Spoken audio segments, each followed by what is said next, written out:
say play.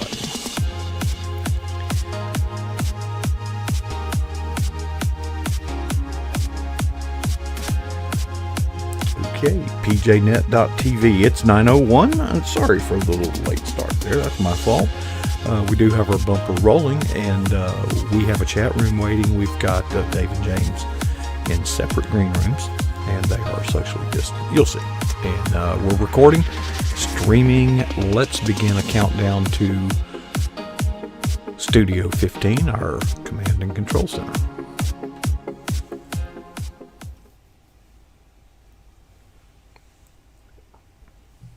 Well, good evening. Welcome to pjnet.tv as we kind of wind things up for the week. It's Thursday night.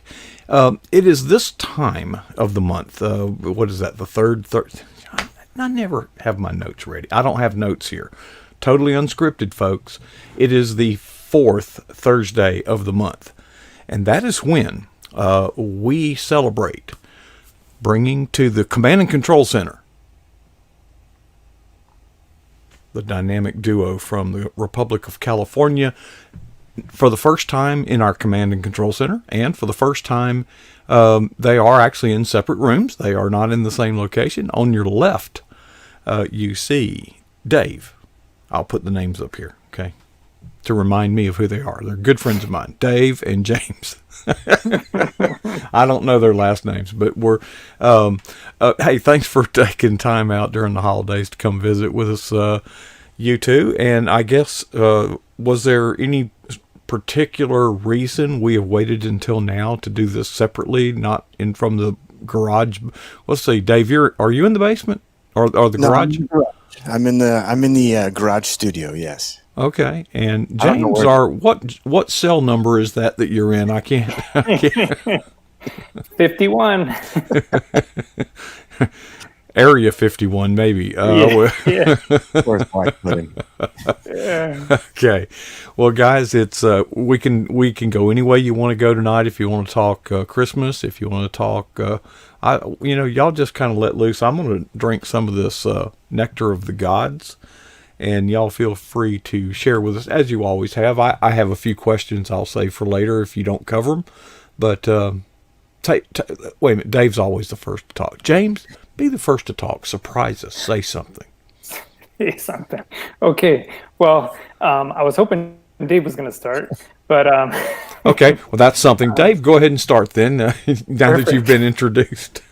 All right. So one of the things I was thinking about is this has been an incredible year so far. You know, our show is 10 months old, and it's been an amazing ride. And I just wanted to give God the glory tonight for what He has allowed James and I to do, because it was basically a year ago at this time where we were still battling this thing back and forth whether or not we were going to do it and step out. And as you know, Mark, if you don't step out in faith, God's not going to step in. I mean, there's no reason to help you if you're not going to step out in faith. And so here we are 10 months later. Well, it's been a year, but I mean, in terms of our show being out there 10 months later, I just realized we've done 146 episodes. And you know, the average podcast has a lifespan of 7 episodes. If you get to 8, that's like a big deal. And to be honest with you, James knows this, man. I sat there and I made sure we had 8 of them done, just so that we got this thing done. But it's been an awesome ride, and I'm sure James will agree. Oh yeah, it's been a complete blessing, and the people that we've talked to have just been amazing. The stories that have been told. And, you know, like Dave was saying, I was taking a look at it too. And just to see that, you know, people in Russia and people in France and Australia, like we're 2 PE guys, right? You know, just speaking God's word, and here these people are all across the country hearing it. And it's amazing. And like Dave said, God gets all the glory and we get to, you know, come along for the ride. Yeah. Well, J.D. Winninger is in the room, and I've been blessed to have been sent he sends me stuff, books, and he signs the front that says, "May all joy be yours and all glory be God's." I don't know where he got that, but that impacted me. It's good. It's good stuff. And the other thing that's been cool out of this, Becky introduced us to you, and we've been able to introduce Becky to our students at school. And Hey, now, she talked yeah, about something last time that like some girls or something, 9 girls, and somehow that was done through you. Tell us how that unfolded. yeah. Well, last year James and I started a Christian club on campus called the Lion Chasers, and it's after the book by Mark Batterson. Patterson. Yeah, Batterson, Chase the Lion. And so we decided we'd form a group of kids and call them the Lion Chasers. And after we had met Becky and had her on the show a couple times, matter of fact, and then we grew a friendship out of that. And so this year I said, hey, let's do a book club. And we have on our leadership board, I guess, of the Lion Chasers, another teacher, a female, and we asked her if she'd be interested in doing Becky's book series with the kids. And sure enough, I think we got 8 or 9 girls now, James. Is that? Yep. Hmm. Yeah. And so they got to meet with Becky virtually, obviously. I think it was a couple of weeks ago. And it was the highlight of the kids' semester that they got to actually talk to an author. And so when you stop and think about, Exercise Your Faith podcast, it's so much more than, because that connection with Becky would have never happened had we not stepped out to do this podcast. And now she's made an impact with these 9 girls, and now our principal has agreed to buy all the rest of Becky's books for the girl. Yeah. And so, Dude. yeah, and so and here we are in a public school, and our principal has agreed to purchase Becky's books so that we can give them to our kids so that they can learn more about God in kind of a secular setting. And all this has come out of Exercise Your Faith podcast. And on the same vein, I don't mean to talk so much because I'm cutting James here, but No, not at all. Joe Selecki, who we interviewed at the end of last month, since we last talked, Joe has agreed to come on and be a motivational speaker to our students. So every Monday we show a Joe Selecki video that he's done. So he sits in his car, or he sits in his living room, and he's a UFC fighter. He's a lightweight. He's one of the top. He's probably going to be fighting in the top 10, top 5 in the next probably 12 to 18 months. I mean, he's an up and comer, but he comes and he talks to all of our students, all 828 students, about discipline and dedication and everything else. And we made that connection through the podcast. So, all praise goes to God. I mean, this is like, it's like he lit a match to this thing, and then we got the burning bush everywhere. James, Dave gets the easy part. When you embark on this kind of thing, and I'm convinced in the sincerity and the humility of your mission and your motive, I don't get a sense you are trying to draw attention to yourself. Okay, so therefore the purpose is to impact others. Mm-hmm. So here's the tough question, and if you want to just think it over a minute, because I want a profound answer. Obviously, you all, through the months we've been doing this, and we will continue, are going to certainly share the impact that God is having on others through your program. My question to you, James, what impact is this having on you? Wow. That's a really good question. And I wish that I could plainly put it in words. Yeah. No, but it's really seriously, like when I get up in the morning, it's what I'm looking forward to. It's like, who can we talk to next, and who can we share with? It's like, it really drives me. And what, I'll be honest with you, Coach, is what really makes me feel good is that I know that God is happy with this. He's looking down on me and Dave and going, you know what? You guys are being faithful servants. And I can feel confident and good in knowing that God appreciates what we're doing because we're doing his work. And that's what makes me feel so good. We can get caught up in other things in our daily jobs and other things like that, but I know this is truly his service. And so I can't even put into words what it means to me. James, one of the things that drives me, and tell me how you reflect on this. You know, when you commit yourself to a program, and I object. I don't like the word show. Okay, it's a program, but people call it a show. I get it. But when you make that commitment, now it could be a commitment to write a blog. It could be whatever it is that you're projecting the gospel message outward. When you make that commitment, it changes me. Because you see, when you wake up in the morning, you've got to have your spiritual radar up, because you know what? You got to say something. Yeah. And your spiritual situational awareness becomes hyperbolic. Okay. Now sometimes it's misleading. It's like, hey, that God's trying to give me a message. Look at that dog, and the dog pees on the fire hydrant. You know, it's like, no, I don't think that was it. I don't. But do you experience anything like that?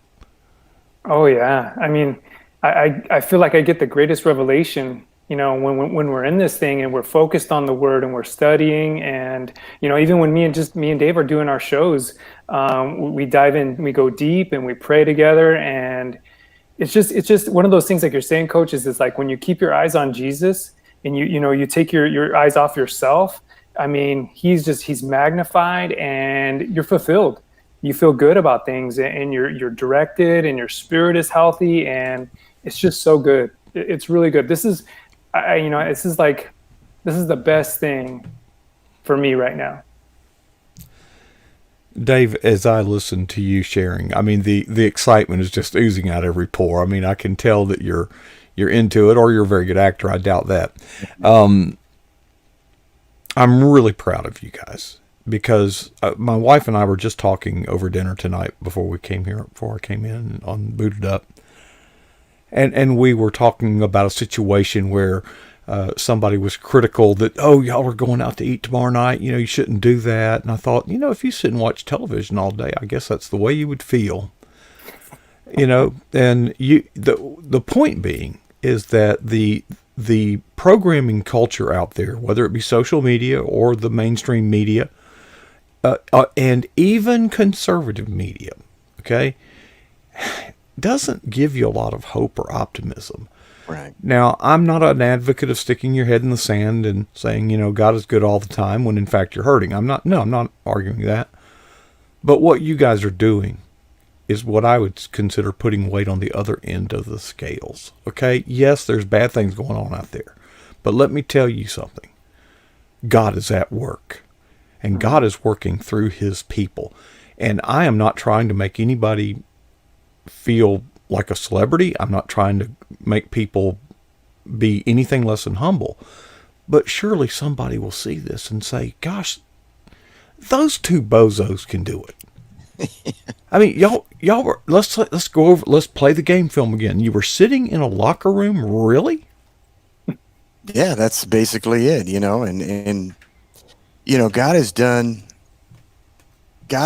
put together this entire deal from start to finish. And if we never accomplish anything more from this point in time, I mean, I'd be disappointed. I'd be crushed. But by the same token, it's fulfilled everything we could have possibly done. James and I have become licensed, ordained ministers as a result of this.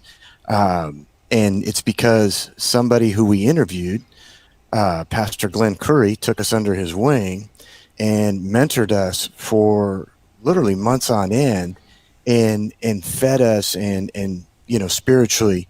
And Ron Harden is another one who has mentored us and who has spent time with us. I mean, we could go on and on about just how many people have injected themselves into our lives as a result of this when it wasn't called for. In other words, we didn't do anything to deserve it. Mm-hmm. And yet though they've chosen to do that, and it's just been huge. That's why for me, the greatest thing ever has been the book club with Becky, because it sounds like it's real simple, but in the mind of an 11 or 12 or 13-year-old kid, this adult paying attention to them, the fact that we bought them these books the first time around, they thought was the greatest thing in the world. And to me, that's our shining moment. That everything else is just whatever, icing on the cake. But man, we gave those kids some hope. And well, Becky did. I mean, it's her book. I can't take any credit for that. But we gave them some hope, like you said, where no hope existed. We gave them some. James, do you see it? Do you want to just double down on that and do more of that, or in the year ahead? I mean, this is the time of year when we have these thoughts. What changes would you think about making next year? Well, I mean, I'm excited about next year. One of the things, and I don't know if we mentioned it before, but we interviewed a gentleman named Ben Corson, who was just amazing. And you talk about hope and encouragement. And we've taken, components of his book, Flirting with Darkness, and he gives you 11 weapons to fighting depression and darkness. And we've highlighted them in our podcast. We've taken them on, kind of done a study series on it. And I could see us doing more of that in the future, because sometimes, like Dave says, we'll kind of interview someone and then they're gone. We'll keep an independent relationship, but, we would love to highlight those things. And the whole idea, our whole theme behind our podcast is hope and encouragement. And so we got a brand new year coming up, right? So what a greater time for hope and encouragement to hit the reset button and let's go. Let's start 2021 off fresh, and hope and encouragement. That's our theme. So I'm excited. Well, I can't wait to hear more. And I was thinking, I really didn't have time to prepare as much as I would have liked to, but some of the ideas we could save, because seemed to me we're coming up on about a year or so, and I think it would be great to take stock of from where you started, where you're at, and where you're going. And there's some high moments and low moments, but when I hear that you guys facilitated or whatever in the state of California at a public school that resulted in the purchase of healthy, meaningful, wholesome stuff and got some kids interested in it, it's Amen. hard for me to contain the excitement. It really is. That may seem trivial, or it's sad that would be such a big deal, but it is a big deal. And I'm thinking around this country, you know how we got in the mess we're in is the other team doing the same thing for evil. Yeah. And you guys are fighting back. And doggone you, I'm proud of you.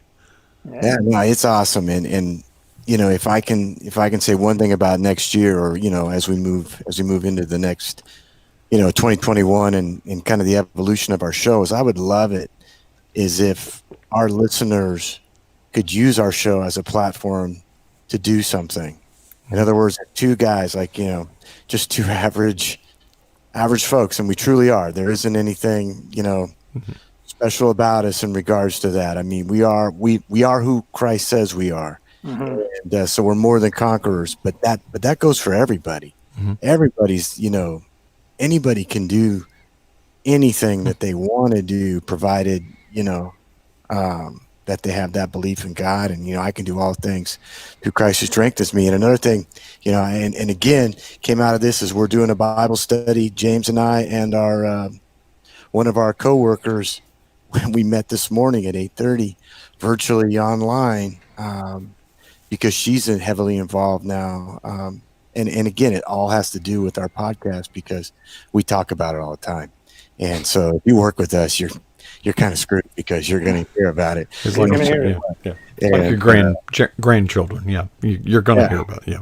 You're going to hear about it, whether you like it or not. Speaking of grandchildren, we got something special coming up at the bottom of the hour. And Dave and James, I wish we had more time. I really do, because I'm truly... God is, I have been really, really talking to God over the past couple of weeks, about PJNet and what, where we were a year ago, and we're, how you do. We're coaches. Yes, we're watching the, and I really got kind of down, and you really start to say, God, where are you?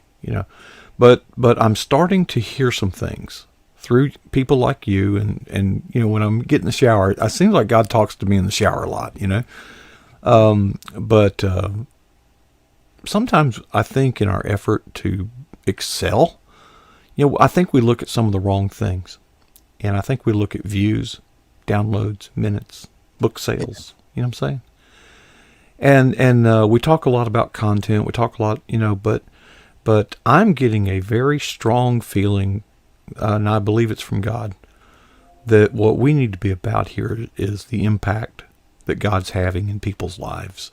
Mm-hmm. And you all have just shared, and Becky alluded to it. It hadn't happened yet when she talked about it, but you all just shared something that's really got me from going from very tired to very inspired.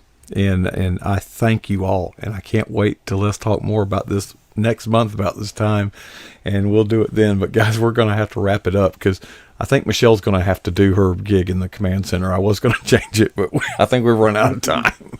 David, right, James, thank you, brothers. Thanks, we Coach. love you, and we appreciate you sharing your time with us tonight. You got it. Merry Christmas, everybody. Merry Christmas. Right. Folks, there is another view from one of the many cameras that orbit the PJNet studio here or the Eagle's Nest here at PJNet. Yeah. Folks, we're going to have some good times coming up in just a few minutes. Michelle Medlock Adams, I was going to change the studio, but I don't think time is going to permit. And folks, you are in for something of a surprise, and so am I. And I can't wait, and that'll be coming up. So let me get to work on that. Before I leave, I hope that what you've just heard inspired you. If it didn't, I'm going to be working on that. Because God wants to do some amazing things through you right here on pjnet.tv. So here's my question. What is the boldest thing you've ever done for Jesus Christ? And the second question is, when was that? God, I hope we never satisfy ourselves with either answer.